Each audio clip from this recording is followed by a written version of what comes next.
if B is a magnetic field, then V is the velocity. So we care about the direction in this case, right? Now, if we take the magnitude is QVB sine theta, where theta is the angle between V and B. V and B. All right? The maximum force is when the angle is 90 degrees, because that's when sine theta is equal to 1. So that's that. In many applications, as the one I'm going to show you there, the angle is 90 degrees.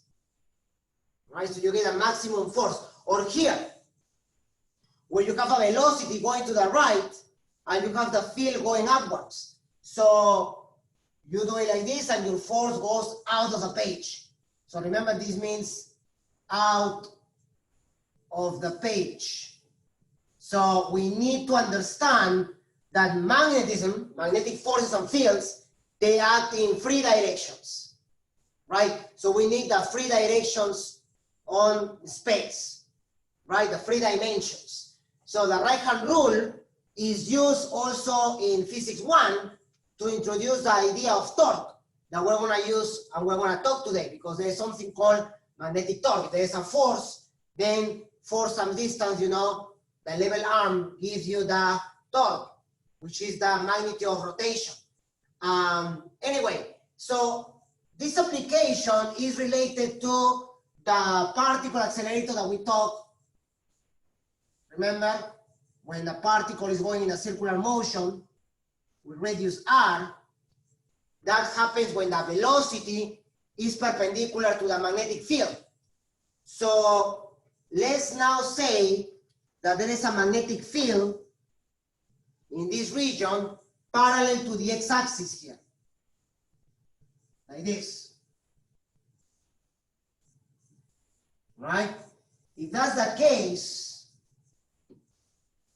if that is the case, then this velocity, right, let's suppose there is a charge there, is at an angle theta. Now, those are the equations that we proved last class, right? What you can do here is you can use this angle and this V to break it into components, here and here. One parallel to the field, one perpendicular to the magnetic field, here. So the one here is V sine theta. And obviously here is V cosine. The one perpendicular is the one responsible for this circular path. But the particle is moving in a helicoidal fashion. It's a helicoidal motion, meaning it's like, right, like an helix. So that happens because there is this component. This component doesn't get affected by the field. So it goes at constant speed along the x-axis. So how do you find the distance between one spiral to the other spiral and so on? That is called the distance P. That distance P, right, is found by multiplying, right? That distance P is found by multiplying V cosine times the period. And what's the period? There. Right? So for this case, if you had a radius r here, that's radius r, then here I will have to put the sine theta. So the equation is the same, it's just that you use a perpendicular component to the field. All right? This is also explained in the slides. Maybe some of you have already seen that. All right? So that's the idea when a particle is being placed in a region where there is a constant magnetic field, by the way, constant, and the particle starts moving like this, right? It's sort of like your projectile motion, right? Think about it. But it's not going like this, it's going like that, right? In projectile motion, the horizontal component is constant, right? When you have this component here is not affected by gravity. So in this case, this component here is not affected by the field. When V is parallel to V, the force is 0 newtons. If there's no force, there's no acceleration. So you know that the velocity is constant. All right.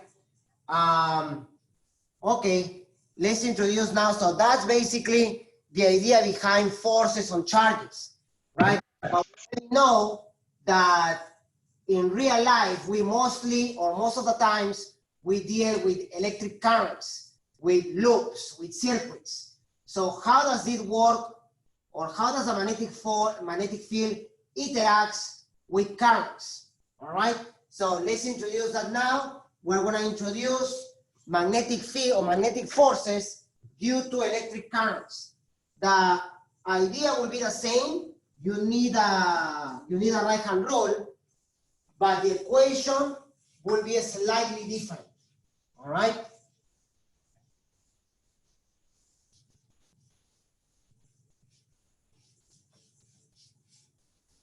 Now, for the current, what I need to introduce here is the following. So we have a wire. I'm going to assume it, and you will see then why.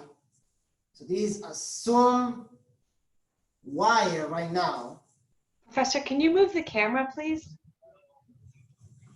Thank you. So then you have a current. All right. It can be of finite length L, and you know the wire has some cross-section there. The field will be also, actually, let's make the field here into the page. So we're going to make the field into the page in this area, in this region, right? So that's your magnetic field. And that's the length of the wire, and that's it. So what you need to know here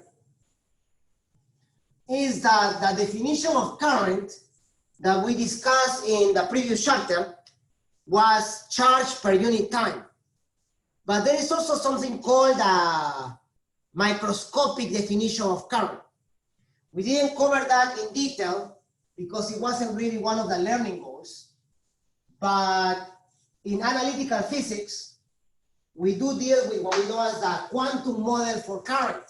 You know, because current is due to mobile carriers, right? To electrons moving in a wire. So how do you define current microscopically? You define it by using this equation. The charge density times the charge times the area of the wire times something called the drift speed. So Vd, which is the drift speed, is generally very small. Now, why am I introducing this equation? Because we know that for a charge, the magnetic force for a charge Q is QVB sine theta. But look what we have here, Q and VB. Now you know that also this is the mobile charge density, all right? So this is actually the density of carriers. So the amount of carriers per unit volume. And you know that volume divided by area will give you the length of the wire.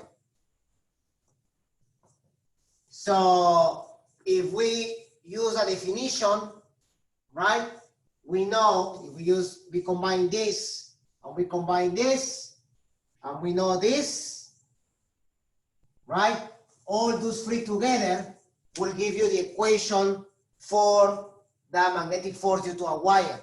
That the magnetic force due to a wire, right, the wire that you have in there, will be the following. I, volume over area, length, B, right, that B, sine theta. That's the equation for the magnetic force due to a wire. So if you have that wire here, right, the force is that, and the right-hand rule works the same. So you have the current going to the right, but now the field is going into the page. So you cannot put your hand like this. You have to put it like this. So B into the page, the force goes up. So the magnetic force here goes upward. All right. So this magnetic force, to find the direction, so for direction, you also use the, oh, by the way, I did also send you guys a piece of paper with all the right-hand rules that we're going to use in these chapters. We are now covering the second one, the right-hand rule for a force due to a wire carrying a current. All right? The general formula will be when there is an angle. So for that, right, for that, you will have a wire, and then you will have a magnetic field like we have with a charge. So if you think about it, now instead of speed, we have I. So this angle theta is the angle between the current and the magnetic field. And again, if the current makes 90 degrees with the field, then you have the maximum force, ILB, which again is the one that we use a lot in problems and in situations, right? So here, the magnetic force, right, will be ILB sine theta. Right-hand rule, right? Why up? Because the magnetic field can be broken into two directions, right? This direction is parallel to I, so no force there, only the one due to the perpendicular. All right? So that's the equation that you guys need to. And we're going to use it now, because that's when you have only a cable, but we know that current moves in circuits. So how does current gets affected in circuits, right? Well, in rectangular circuits, there is something called a torque. Let's do that, and then we will do a couple of problems using these equations, all right? Now, with magnetic forces due to wires,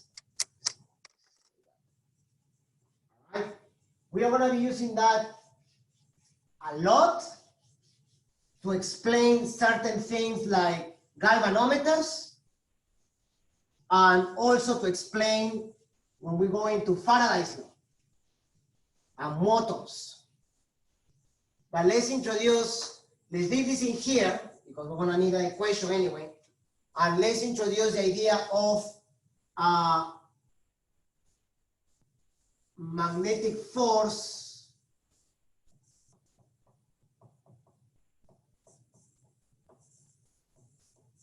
in loops and torque. All right. So what we know is that in real life, we get the following things.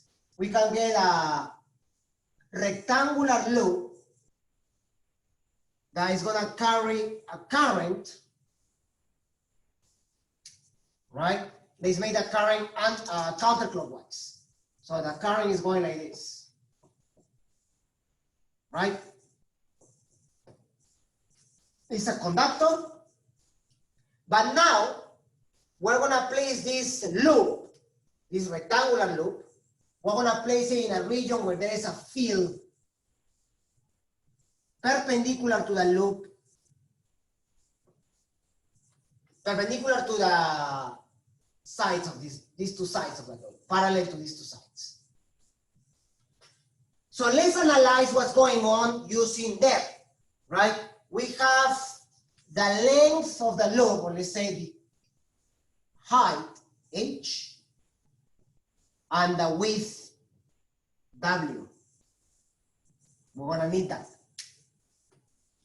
Automatically, what you should realize is that there is no force here nor here. No force. But there is force here and here because of the current being perpendicular to this field here. Right? So perpendicular, then the first thing you need to know or need to realize is that theta for both sides is 90 degrees, pi over 2. Anyway, the current is going like this, right? And the field is going like that. So I need to put my hand like this, right? Because I'm gonna go like that. So the current, the field into the page. So we can draw the direction of force here into the page like that. All right, it's a cross. All right, that's a symbol of into the page. Now it will make sense that here will go out of the page. And it does, right? If I put my hand like this, out of the page. So here, you go out of the page. So what's happening is that one side of the loop is going like this, but this side is going into. So you're gonna have a situation where the loop is gonna be rotating, all right? So we always need a pivot, a point of rotation, a point of reference. Let's make it conveniently in the middle.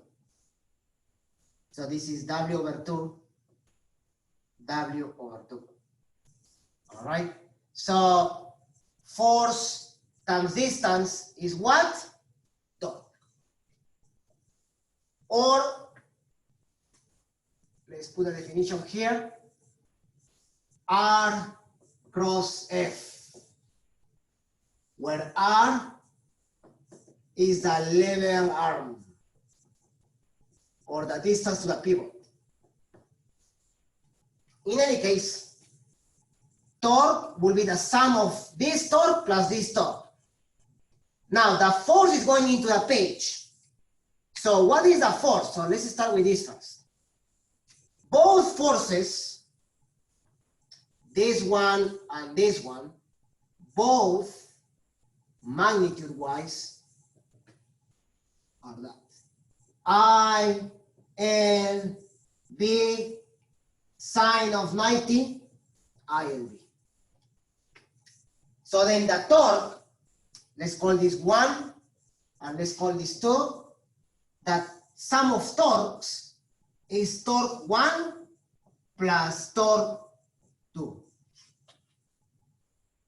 And 1 will be ILB times this distance plus ILB times this distance. So, oh sorry, L is not L in this case, is the total length of this cable, which is what? H. So here we should put H. There you are.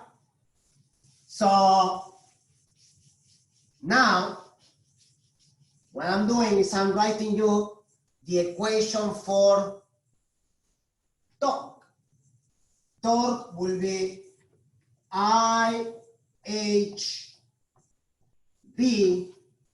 right, times the distance W/2 all times 2, because you have 2 wires. So then the total torque will be IBH times W. But what is H times W? Is the area of the loop. So IB area. This is the torque. So this is the sum. No, let's put here. That is the magnetic torque.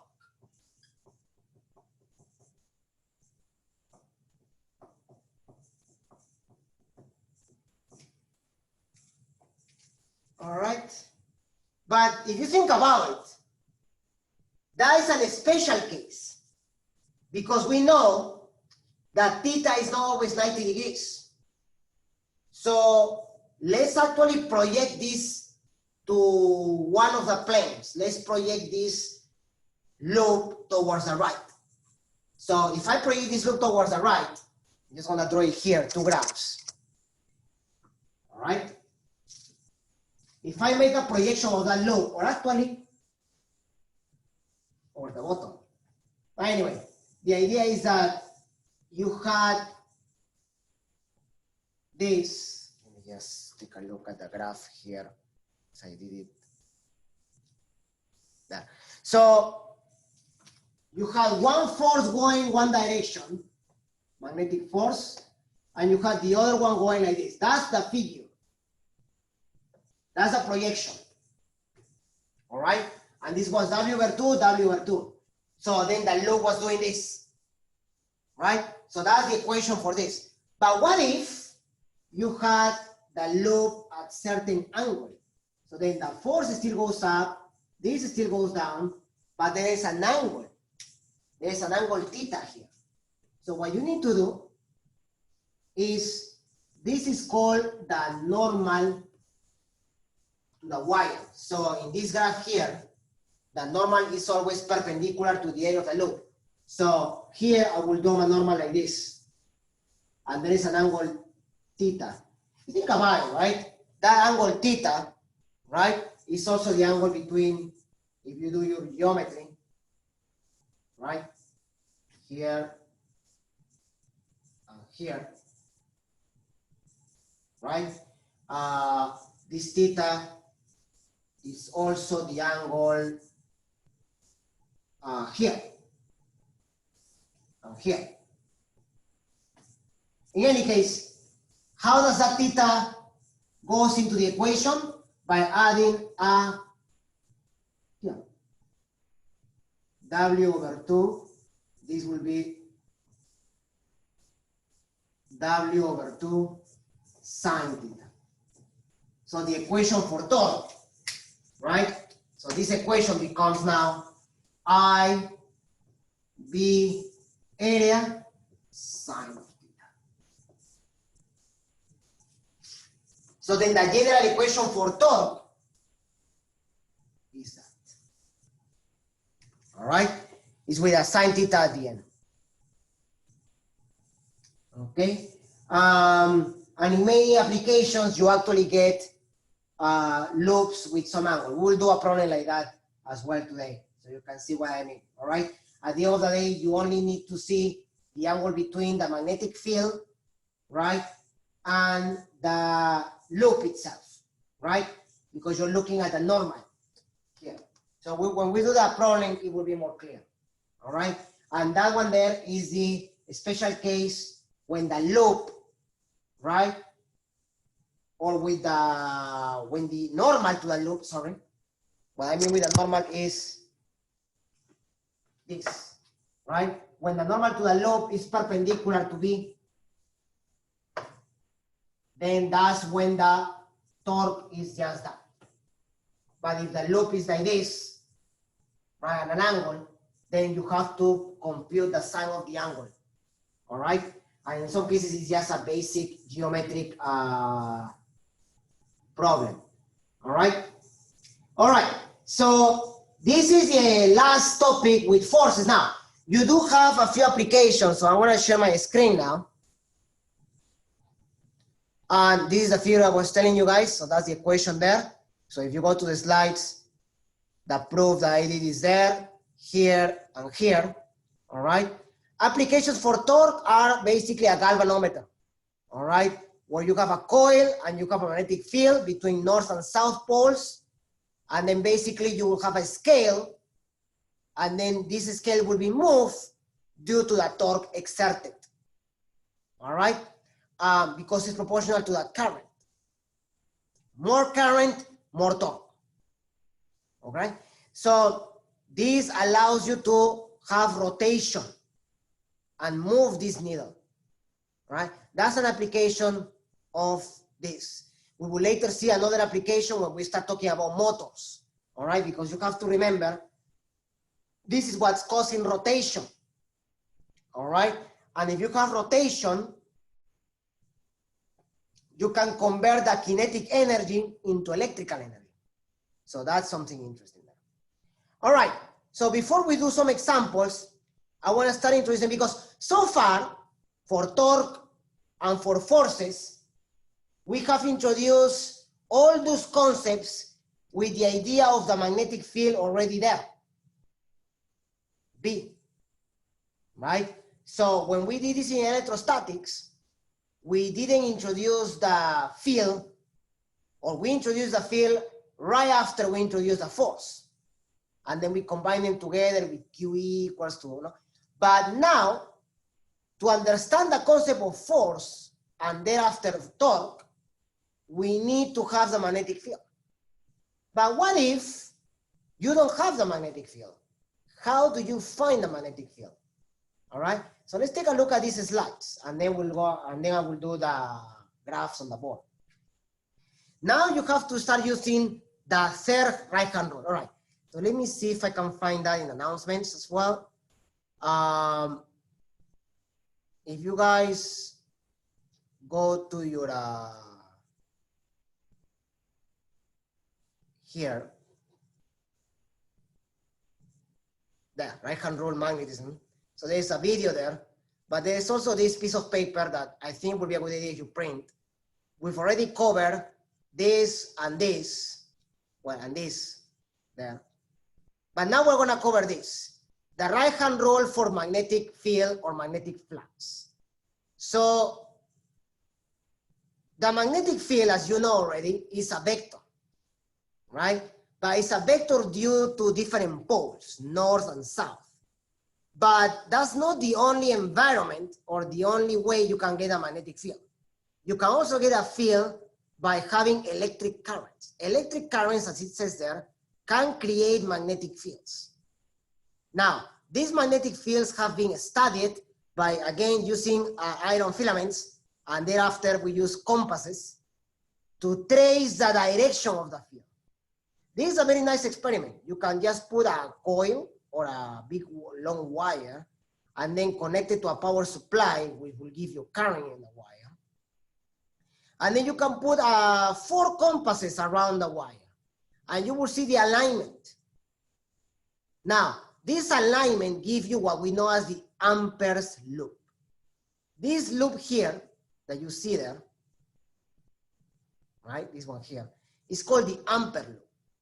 And we're gonna use it to find the magnetic field using Ampere's law. In the slide after, they show you the right-hand rule for magnetic fields. This right-hand rule is different because now your thumb won't give you the direction. Your thumb will actually be your point of reference. Before was your 4 fingers, right? And the position of your hand. Now it's gonna be your thumb. Your thumb is gonna be in the direction of the current. And you're gonna use your fingers to again curl in the direction of the field. And that will give you the direction of the magnetic field. And that's what you're interested in, right? And then you will use Ampere's law to define the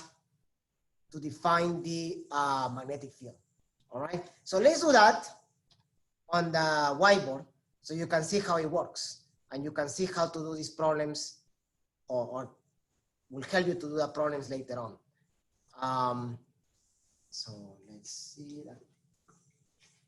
The idea now is to study magnetic fields. All right? We've been given, in every problem, we've been given the magnetic field, which by the way is measured in Teslas.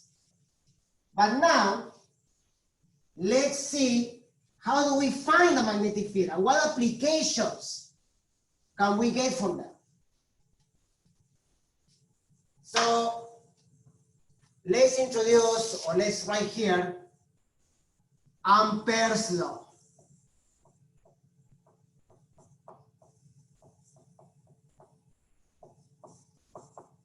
All right. So the idea first is to have a long wire with current I. The first thing is to know the direction of the field that you want to find. So you're going to put your thumb like this, and you're going to curve, and you're going to trace what we know as the Ampere's loop. The Ampere's loop goes like this. Let me better probably like that. It's a circular loop, and it has a radius r. This is important because at that point is where you want to find the magnetic field. If you want to find the magnetic field here, you will do another loop. So if you want to find it here, right, you will do another loop, right? Always remember, this is into a page. So my suggestion is that you write here into, and then comes here out to. Very interesting. The magnetic field, because it's in a loop, on one direction is into the page. On here is out of the page. And that's going to happen even if I do a wire like this.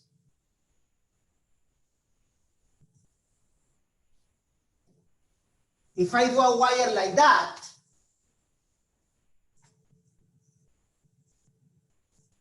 out into, right? You do it like this. So your loop will go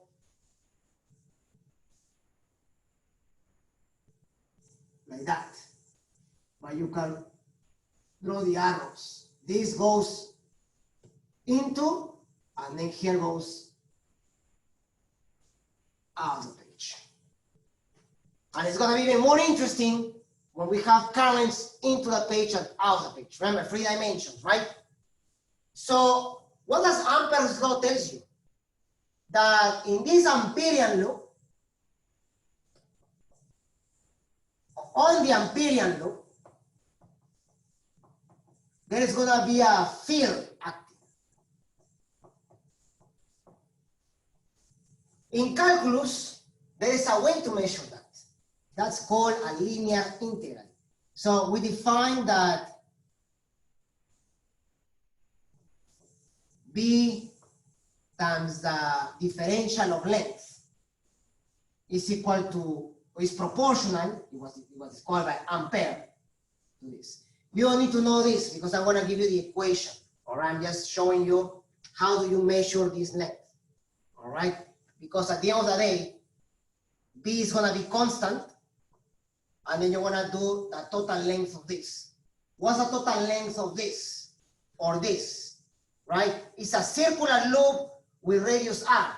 So the length of a loop is 2 pi r. So that's why you write here. 2 pi r. That's equal to mu naught I. So then the equation for the magnetic field due to a long wire is mu naught I over 2 pi r. All right. What is mu naught? Mu naught is now the analog to the E naught. What was E naught in electrostatics? Was the electric permittivity or permeability of free space. So mu naught is now, we call it the magnetic permeability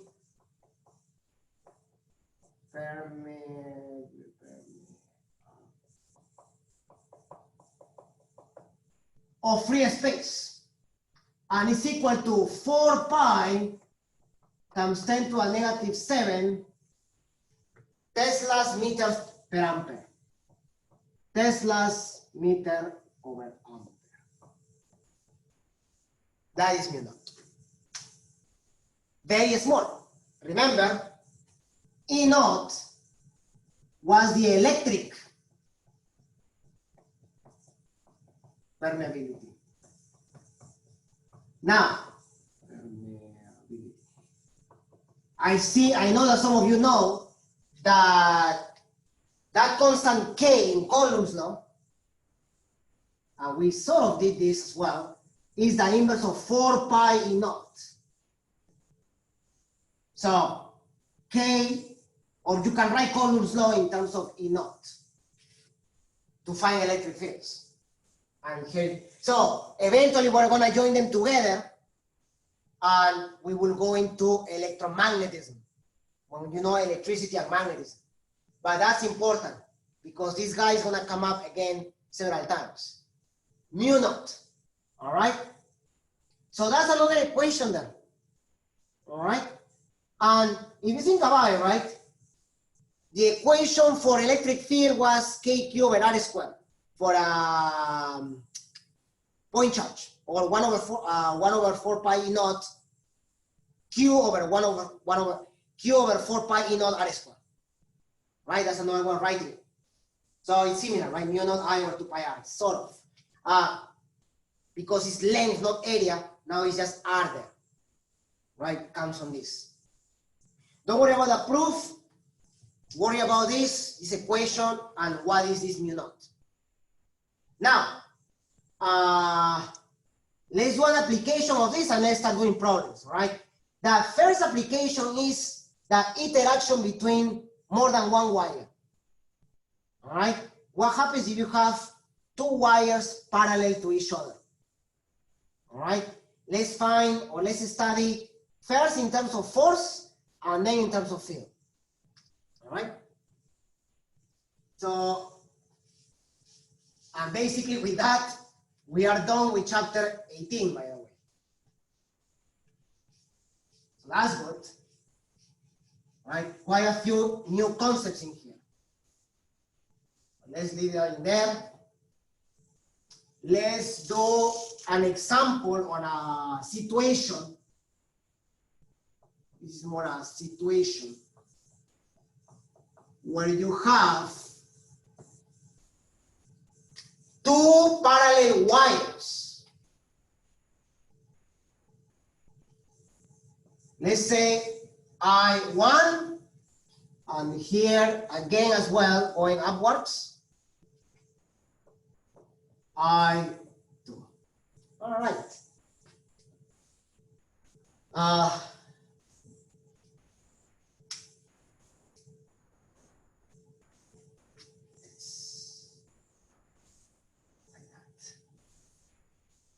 Anyway, now we know that if you have currents, right, there is a magnetic field. So let's take a look at I1 into a page. So I got this and I put this into a page, and here out of the page. Now we know the field is doing this, but you can also have it going like this, or until this wire. Aha! So you have a field into the page due to this guy. Let's call this B1. if you have a current and a magnetic field, remember, current and a field, what do you have? A force, right? So if you have a current going up and a field going into the page, so here you have the current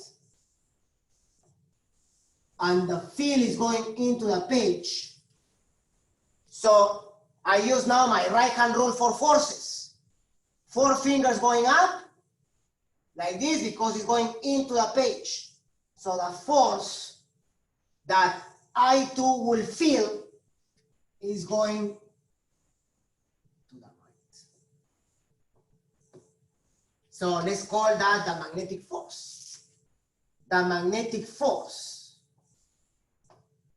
is I2. Let's take, these are very long wires. Let's say I take a piece of this wire L. So the length of the wire times the magnetic field V1.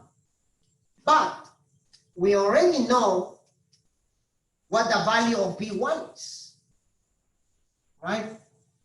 V is mu naught I over 2 pi r. So this will be I2 times L. V1 will be mu naught I1 over 2 pi. What's R? R is the distance between the wires. Let's call that R a distance D. So what do we write here? D. All right, guys. This is the second equation that you need to know from this section. The forces between 2 wires carrying currents I, 1 and I2. So it will be mu naught I1, I2 times the length divided by 2 pi, the distance between the wires.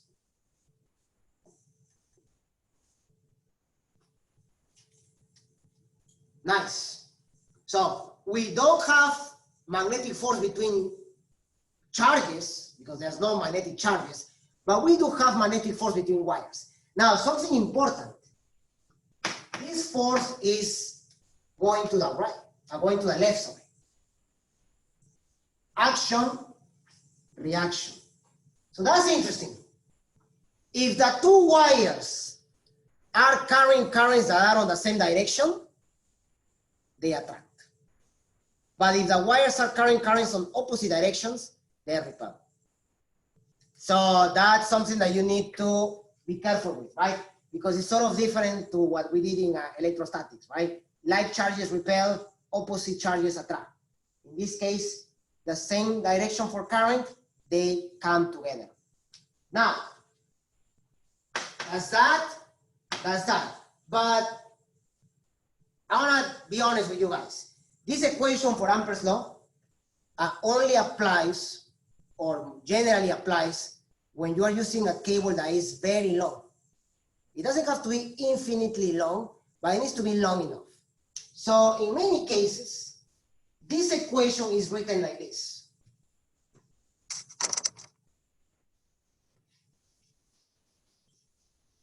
In many questions, they will ask you the force per unit length. So the force per unit length. So this equation can be written like this. The force per unit length is mu naught I1 I2 over 2 pi. Very similar to this, Coulomb's law. K, Q1, Q2 over R squared. Kind of similar. There is some resemblance. All right. And that's how we finish this chapter. Now we have to do problems. Quite a few of these. All right. Are there any questions about these concepts or these proofs? Professor, you said we finished the chapter, right? Yeah, this is basically this chapter. I want to do now the applications. Okay. All right. So homework number, let's share the screen now. Homework number 7, you should be able to finish it now. And then homework number 8 is going to be open tomorrow, today, at the end of today. And the same with homework number 9. All right. That's all what you need. That's all chapter 18 and part of 19. All right. Now I'm going to do some examples for 7 and 8. All right. And the last homework on this will be homework number 10, because I believe then you have, then we have electromagnetic waves. Next week, guys, on Thursday, if you're looking at the calendar,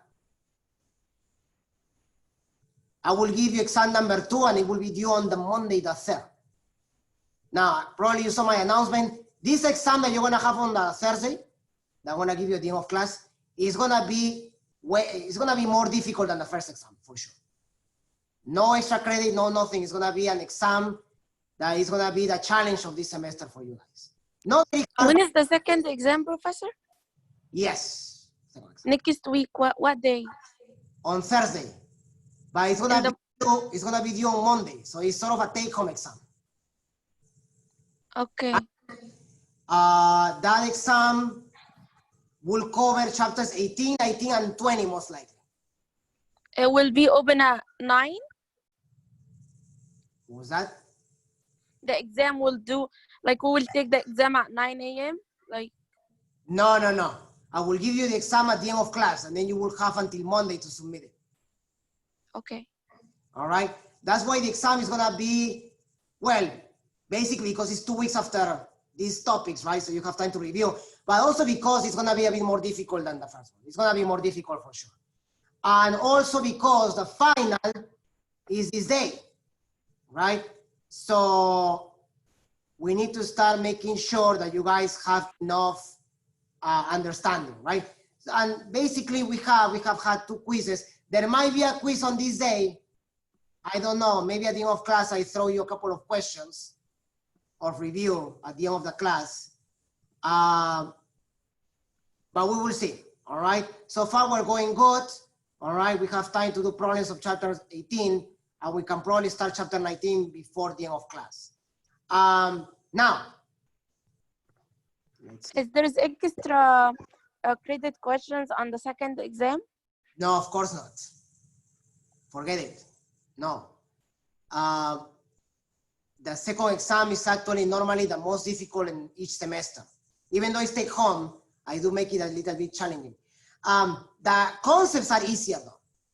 I think magnetism is actually easier than electrostatics because you will see now, you don't have to deal with a lot of vectors or situations like we did in electrostatics. All right. So let me now do, let's see, I want to see what solutions I have here. Easy. There it is. So let's do now a problem using sort of like similar to your web assign. All right. I just want to see what we have here. Actually, let's use that one. So it's similar, not the same.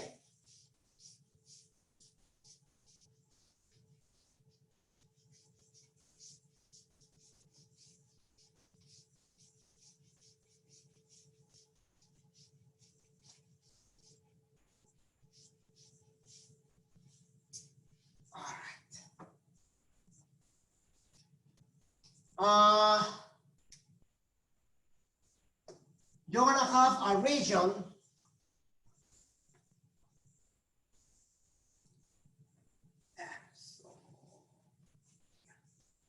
you're gonna have this.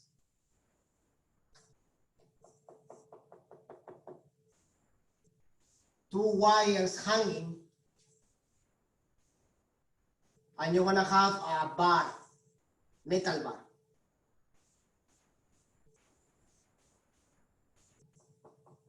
Like this. The wires also are connected to a power supply like that. So there is a current flowing through here, right? Now, the field, or there is going to be a region here where there is a magnetic field into the page.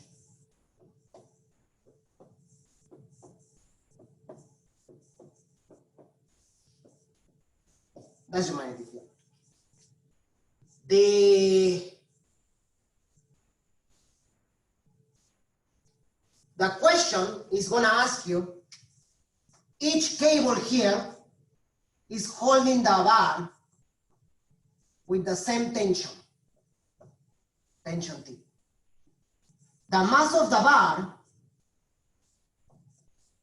is of 0.2 kilograms. The length of the bar is of 0.8 meters. The magnetic field is of 0.1 Teslas, so weak, and the current flowing and the current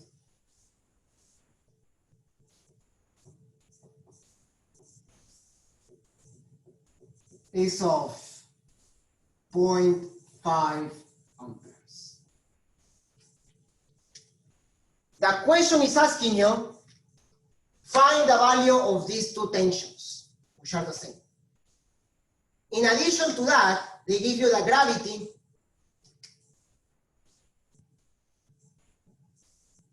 (9.8 meters per second). All right.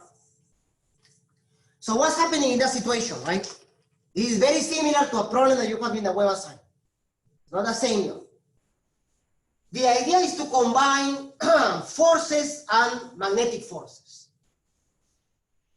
Each cable is holding evenly with the same tension T, because the bar is going down because of gravity, but there is another factor now. There is a magnetic field and there is a current. So now is when you need to also remember the ideas from previous chapters. I'm not giving you the direction of the current, and you need to know that to know the direction of the magnetic field, of the magnetic force. The field is given, and it's also into the page. So your first step is to draw or to realize what is the direction of the current. We know from the previous chapter that if you have a power supply, negative and positive, the current is going to go in this direction. So that's basically the first step, to know that the current is going to the right, but then it hits here, it goes down, it goes here to the left, and then it goes here upwards. That's your current line. If you get that wrong, the whole problem will be wrong. Just that step will throw you off. So there you are. Why? Because now I can find the magnetic force. The current is like this, right? But the field is into the page. So I put my hand like this. And there you are. The magnetic force is going to go downwards. So I can complete my forces diagram. Tension, tension. The weight mg. So this is the, let's put here the weight of the bar. And then here, what is this? The magnetic force. So the bar is in equilibrium. So whatever goes up is equal to whatever goes down. Therefore, tension plus tension equals to magnetic force plus mass of the bar times gravity. That's how you find tension. Now, what is a magnetic force? I was the length of the bar, 0.8, and was the magnetic field, 0.1. Now, what is the angle? The current is going like this, and the field is going into the page. The angle there is what? 90 degrees. So that's my magnetic force. We need these two, so that's 2T. That's equal to 0.5 times 0.8 times 0.1 plus mass of the bar, 0.2 times gravity, 9.8. And basically, you just have to evaluate all that. 0.4, 0.04 plus 19.6 plus 1.96.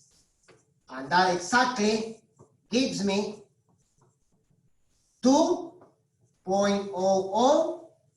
Then the tension gives me exactly 1.00 newtons. That's the answer for that problem. So that's my value for tension. A nice application of forces and magnetic forces. All right. That problem is very similar to problem in the web assign. Let's see this. Problem number, actually, no, it's the same. I didn't think, it's like problem 7. All right. It's just with different numbers. So the only difference is that they tell you in this problem in here that the tensions are 0, right? So there's no tension. So that means that in that problem, the magnetic force is probably going upwards. You have to figure that out, all right? But this is the idea. And that's how you get the direction. So when you are attempting that problem, it should be very clear how to do it. All right. Let's now do an application with the electron going in a circular path. All right.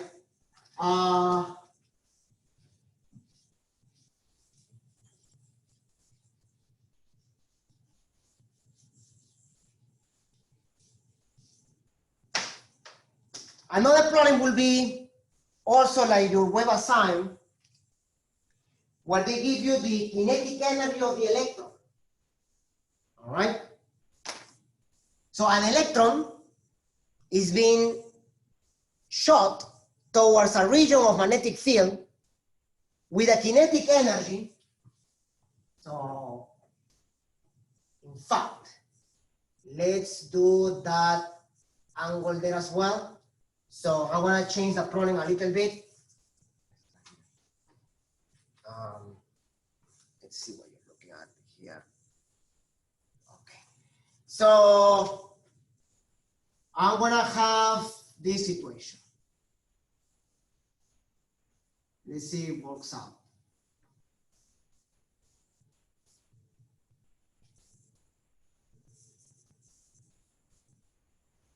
You will have an electron that is being shot. So that's your electron.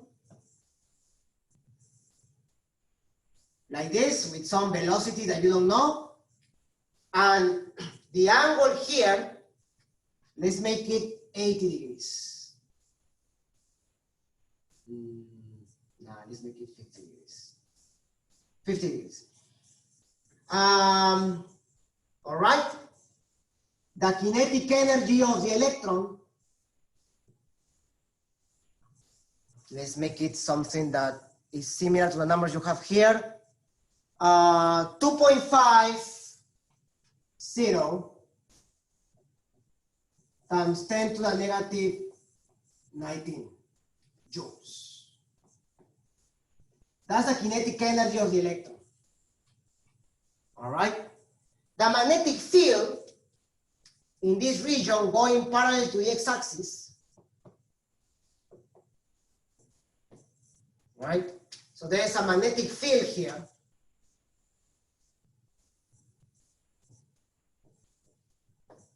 The value is 0.25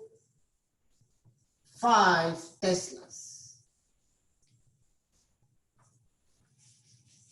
Let's find the radius of the loop and let's find the distance. So what do I mean by that? The electron is gonna go and do this. We wanna find this distance, P, and we wanna find the radius of the loop. That's a good problem there. So it's similar to problem 4, but in problem 4, they only ask you for the radius. I'm adding this information, 50 degrees, to know that, to find the distance P as well.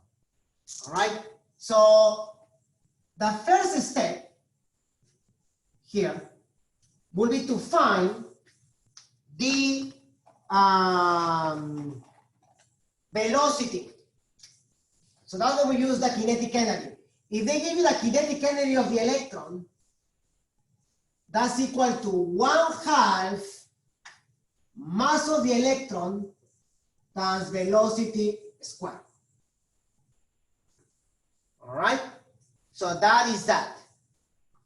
So 2.50 times 10 to the negative 19 is equal to 1/2 mass of the electron, 9.11 times 10 to the negative 31 times velocity squared. Right? That. 2 times 2.5 is 5. Divided by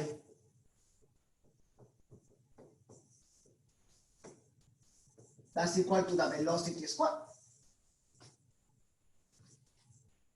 So then the velocity, if I do my calculations there, should be relatively high, 0.54. This gives me 10 to the 12th, right? If I take the square root of that, I get 0.74 times 10 to the 6, or 7.41 times 10 to the 5 meters per second. So I got the velocity of the electron, right? Using the kinetic energy, I get that. Now let's find the values. So R, well, first, this velocity here can be broken into Vy and Vx. V sine, V cosine. So Vy is the one responsible for the circular motion. It will be V sine of 50. And Vx is the one responsible for the distance P. V cosine 50. Let's write those down, and then we just use the equations to find the radius and the distance. The V, the sine of 50, is 0.76 or 0.77. times 7.41. So this gives me 5.68 times 10 to the 5. And cosine 50 is 0.64 times 4.76 times 10 to the 5 meters per second. All right, so that's the only extra step to find Vy and Vx, because Vy will be used here. The radius of the lobe will be m Vy over Qv. I have the magnetic field, I have the charge of the electron, the mass of the electron, I have Vy, I can find R. Right? So let's erase this to find the radius of the loop.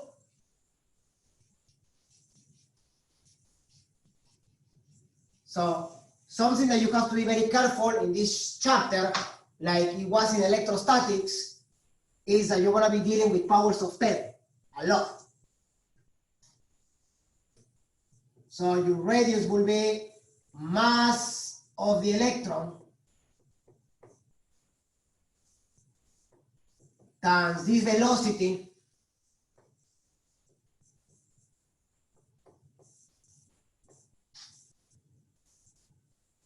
divided by the charge of the electron, the magnetic field,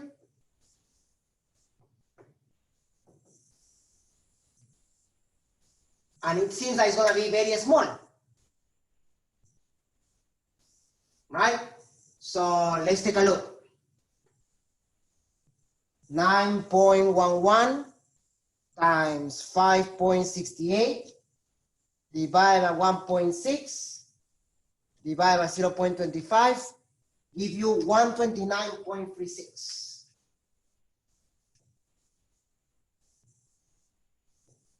Times 10 to the 19 with this, they add up to 10 to the 24, with 10 to the negative 31, 10 to the negative 7. If you multiply by 10, divide by 10, you get this, 12.94 micrometers.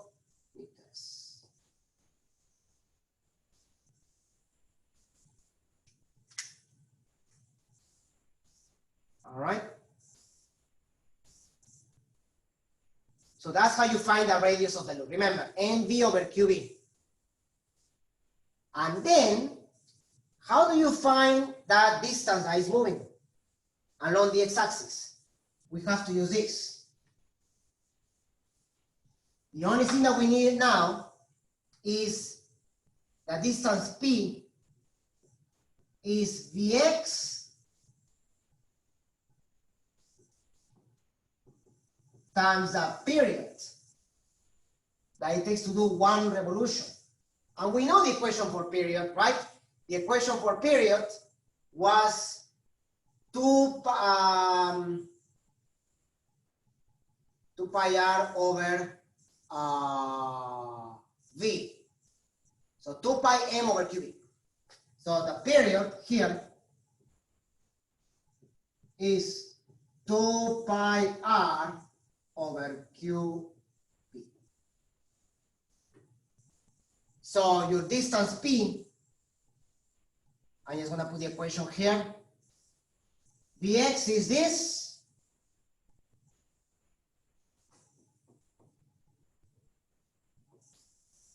That will be this. 2 pi. This r has to be written like this. So 129.36 in meters, right?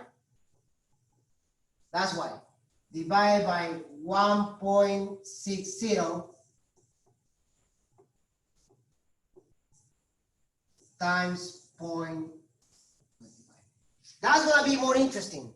You're going to see now that the electron might make very small loops, but the distance is going to be quite big. If I do the calculations there, 2 times pi times 129.36 divided by 1.6 divided by 0.25 divided by that times 96.7 times 10 to the 19. So the value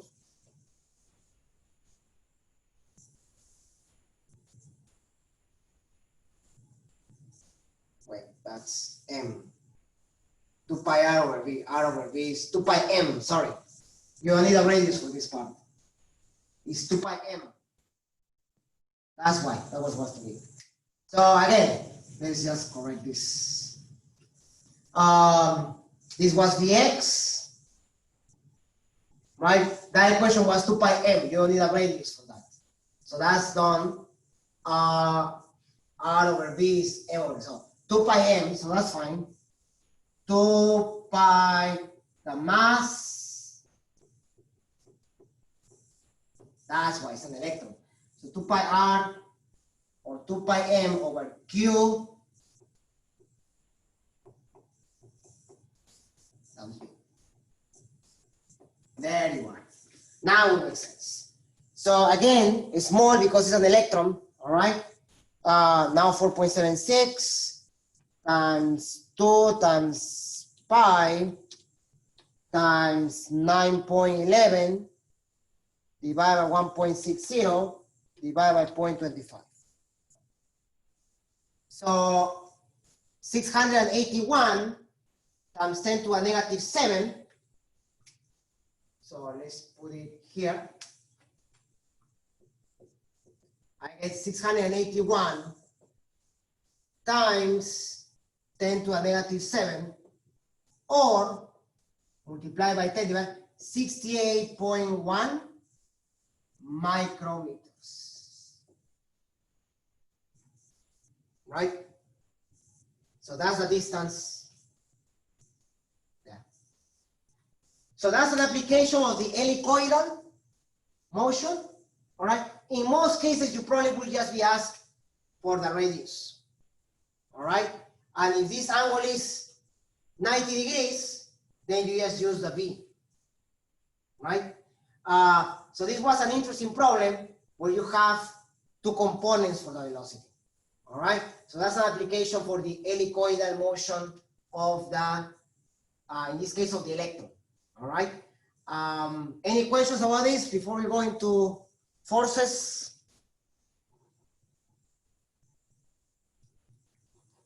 So I covered problem 4 and 7 from the assignment, all right, or similar ones.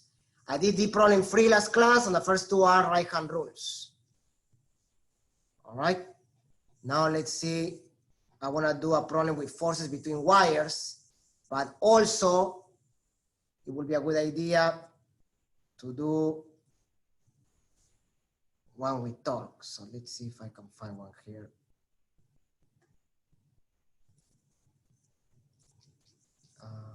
That's that, Ampere's law. Is there a torque here? Let's see.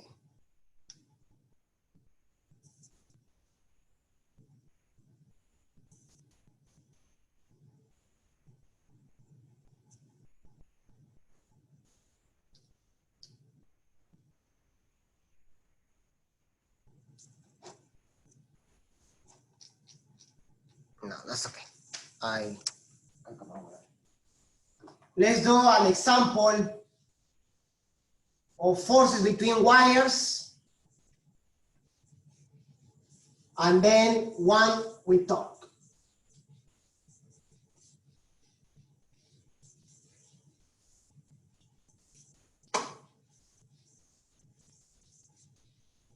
All right. The idea will be to have 2 wires parallel to each other. The distance is 20 centimeters, and they want you to find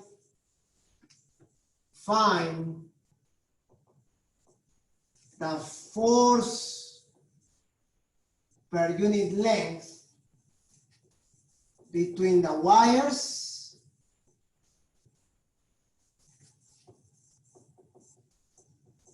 and its direction. All right. So that's a easier problem now.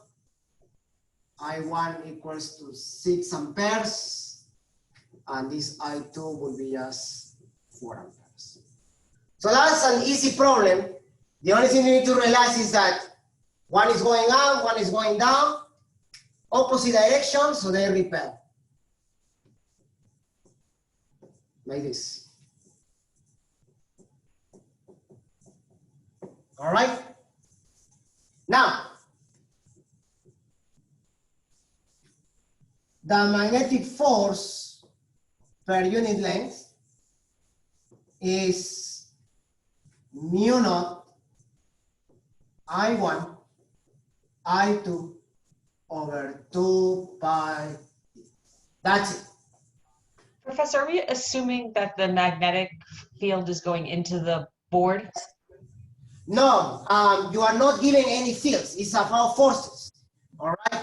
If they were asking, actually, let's do an example after this where you have to find the field. That's actually a good question there.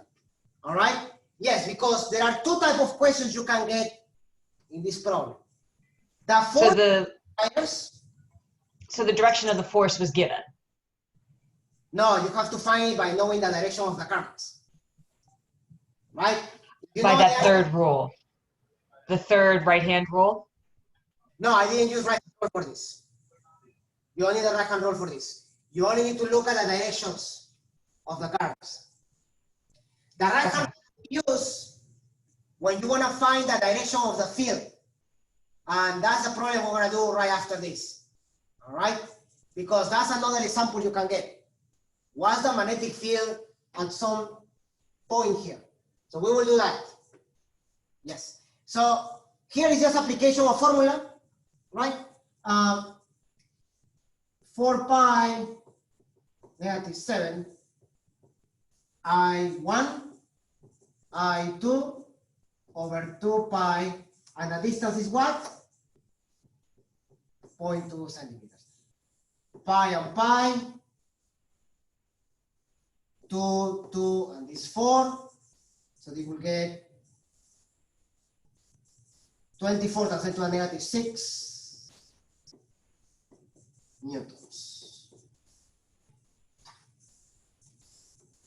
So that's simple. It's just the force between the wires. All right, just repelling. Now, oh, sorry, that's the newtons per meter. My bad here. This is newtons per meter. Why? Because this is the force per unit length. All right, how much force is acting across all these cables, these two cables, per unit length? So that's it. Now, let's leave this problem like it is.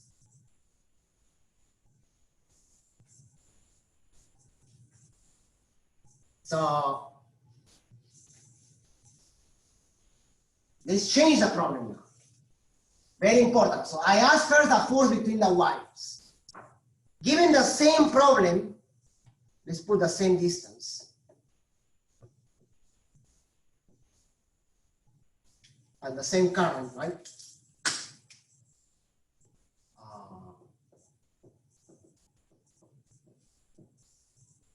Let's put a point in the middle, M.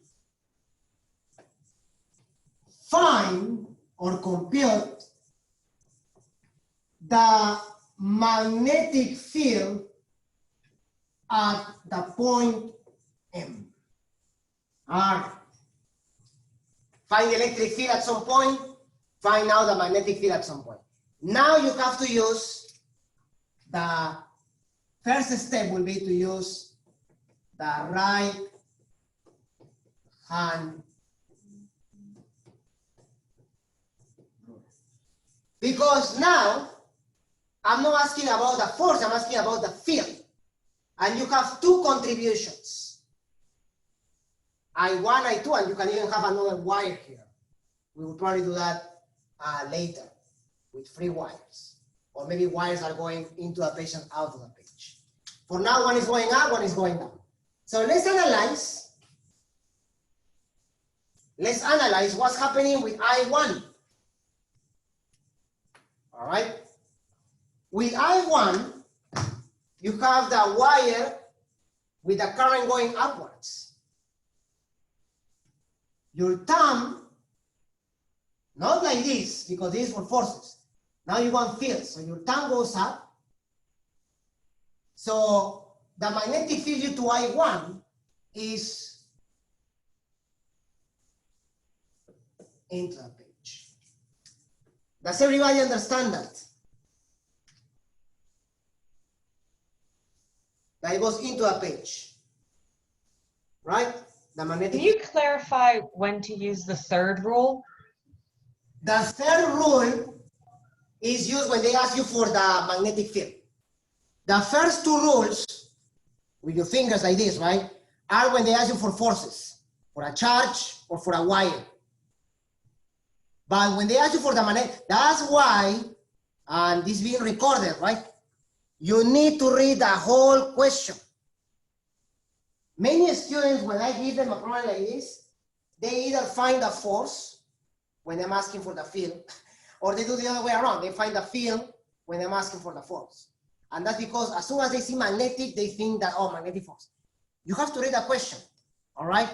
And the other hint, if they give you a point in the middle or points on this region, they're asking you for fields. All right, so you have to be very careful. It's like what happened with Coulomb's law, which I noticed in that exam. All right, not many, but a couple people, right? They thought they had to use the equation for Coulomb's law, KQQ, when I was asking for the field. So you have to read the question to know what you're being asked. In this case, I'm asking for the magnetic field. So you have to use the third rule. All right, where the thumb is going in the direction of the current. All right. So now the field inside, due to this wire, is into the page. But what's going to happen with this wire that is going downwards? You put your hand like this now. Your thumb always follows the direction of the current. And you're going to do this. Look at my hand, right? Into the page. So in this region, due to this wire, goes into the page. So you can do this.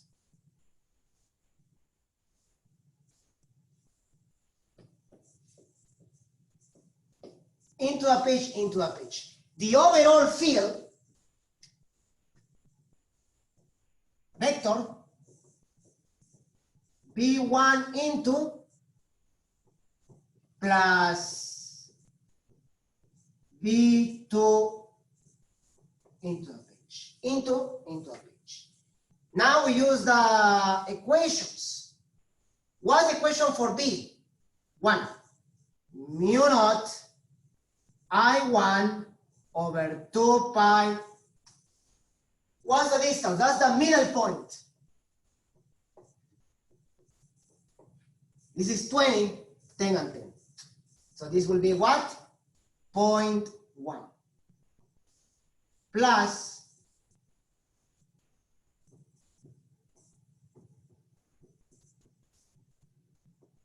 is that clear? The math is the easy part, actually, in this particular section. The equation is pretty nice, right? Mu naught, in fact, look what you can do. 4 pi negative 7 over 2 pi 0.1 times I1 plus I2, 6 plus 4,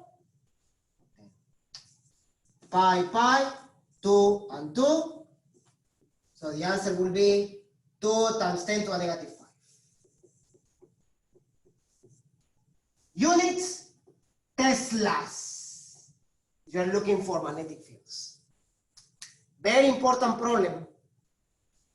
I'm highlighting this problem, all right? Very important.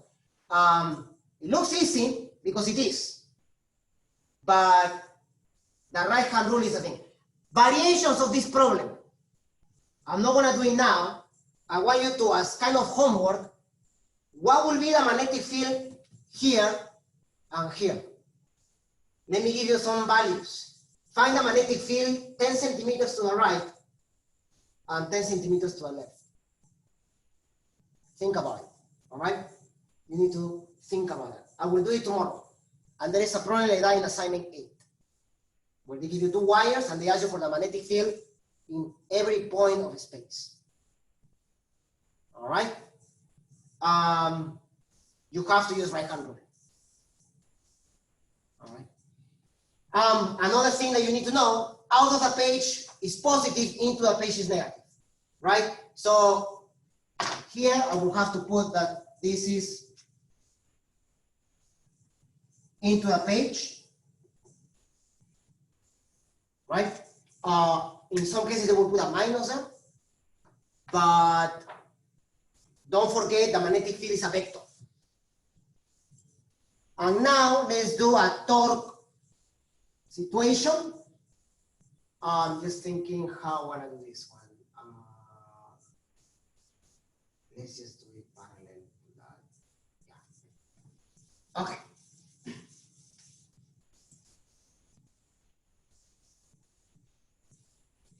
So a typical torque example will be as follows. On the axis of space, you will have a loop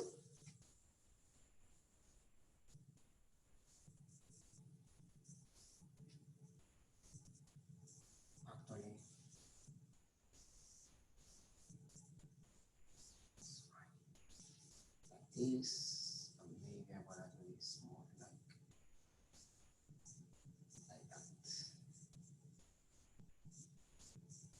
So like this, and like this. There you are, right? Needs to be parallel, so this.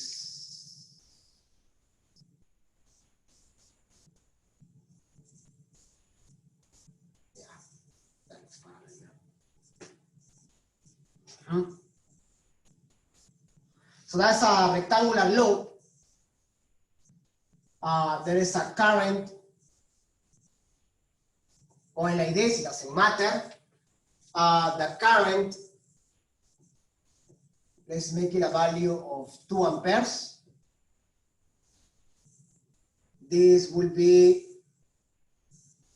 0.5 meters, and the width 0.2 meters. And on parallel to the x-axis, there is a magnetic field.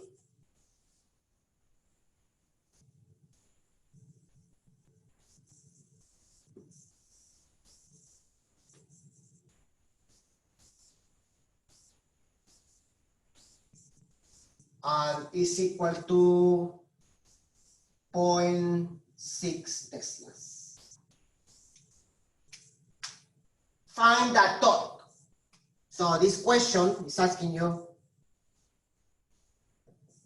what's the magnetic torque? The only thing that you need to know is that the angle between this loop and the x-axis is 30 degrees.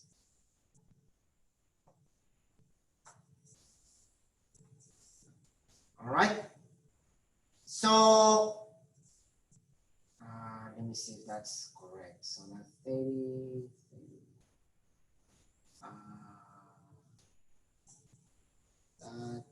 Yeah, that's fine. So first step, you need to know the angle between the normal to this loop. So when you are giving a loop, right? Current current like this. The normal is perpendicular to that. It's a vector that goes towards you, out of the page. So it would be a vector like this. I can just draw something here.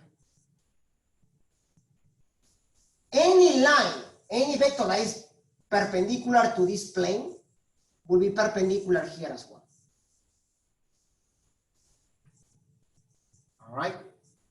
Now, I will draw this magnetic field, but this magnetic field is parallel to the x-axis.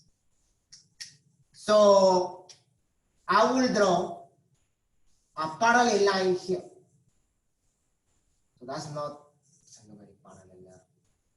We want to make it like that. So this line and this line, they are parallel. Why am I drawing that? Because that's basically the magnetic field. I want to know the angle between the magnetic field and the normal.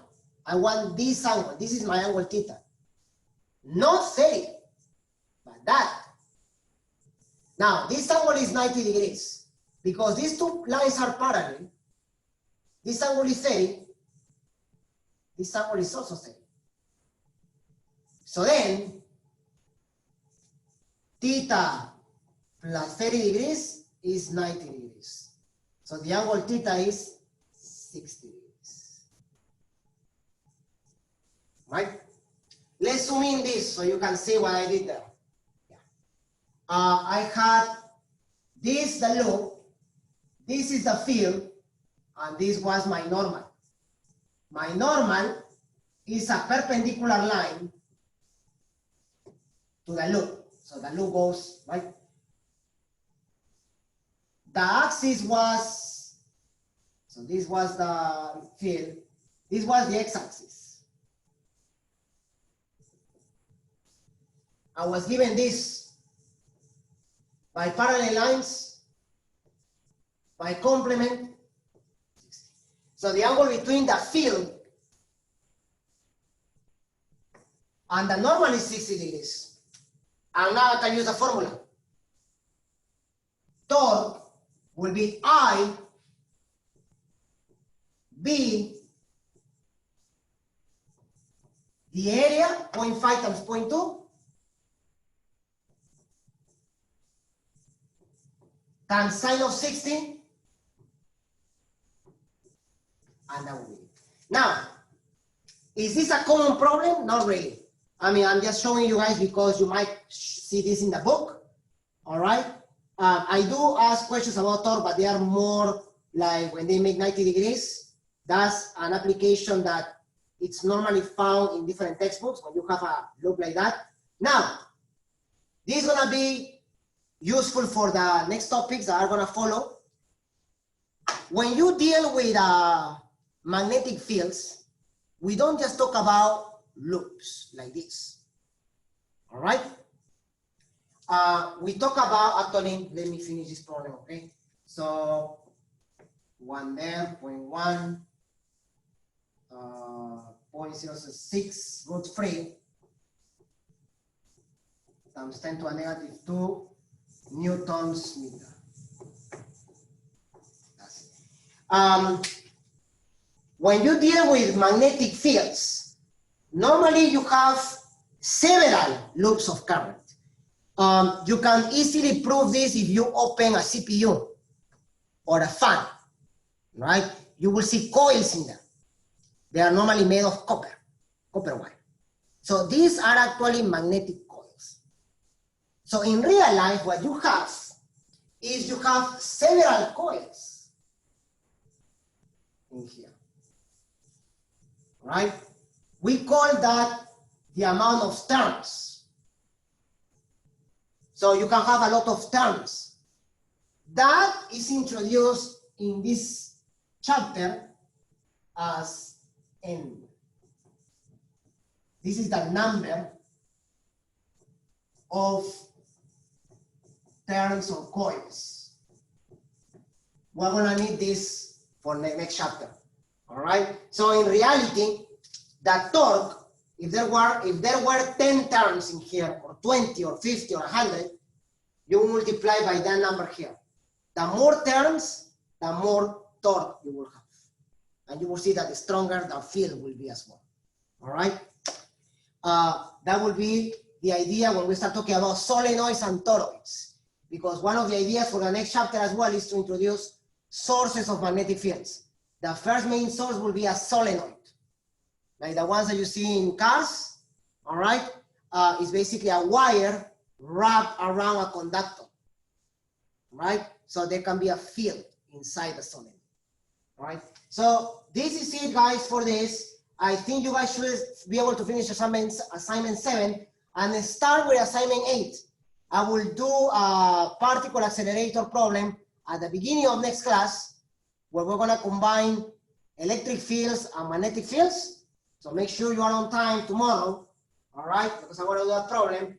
And then we'll start introducing these coils and Faraday's law, all right? Which is the law of induction. I will also do a couple more examples of computation of magnetic fields. So there are quite a few sections that are gonna be important for the exam, all right? One of these, or one of those are magnetic fields and computation of fields.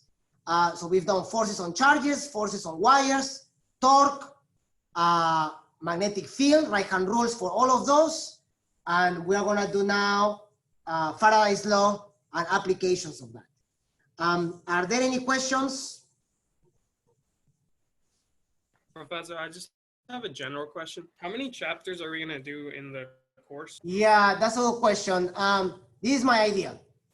18, 19, and maybe the beginning of 20 this week. We'll finish chapter 20 next week. We'll start maybe with 21, and then you will have a take-home exam. We should be able to do 22 and 23. So we should be able to do up until lenses and mirrors before the final exam. All right. Your last 2 labs are about law of reflection, law of refraction, and lenses and mirrors. All right.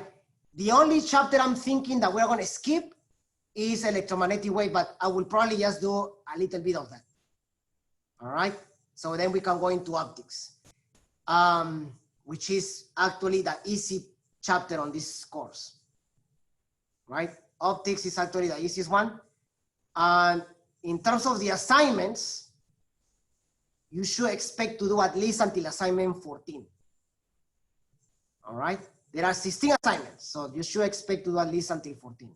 I don't think I will open 15 and 16 because I don't think we'll get to that point, which is fine.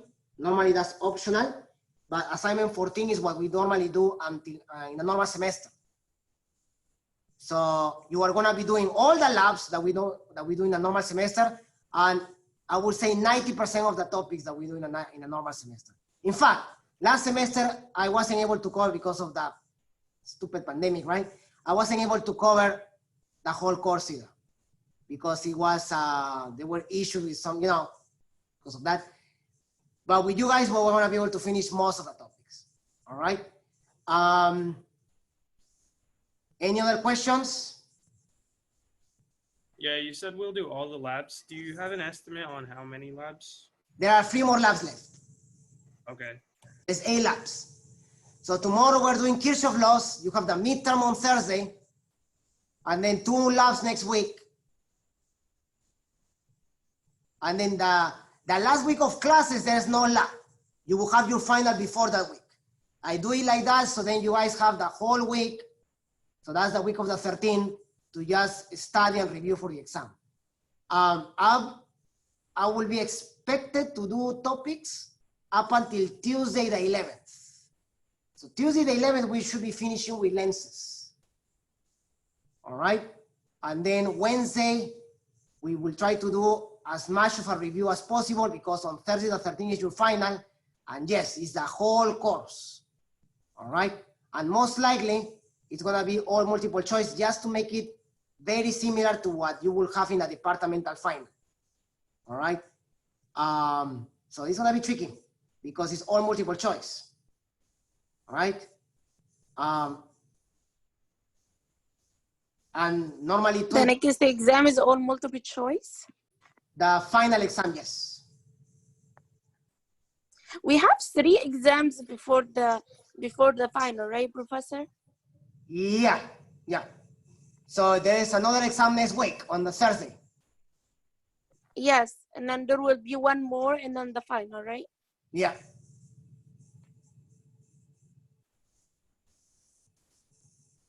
Remember that your assignments are also important. So I've been checking on the web assign, and some of you are still due on some of the assignments. So you have to start catching up.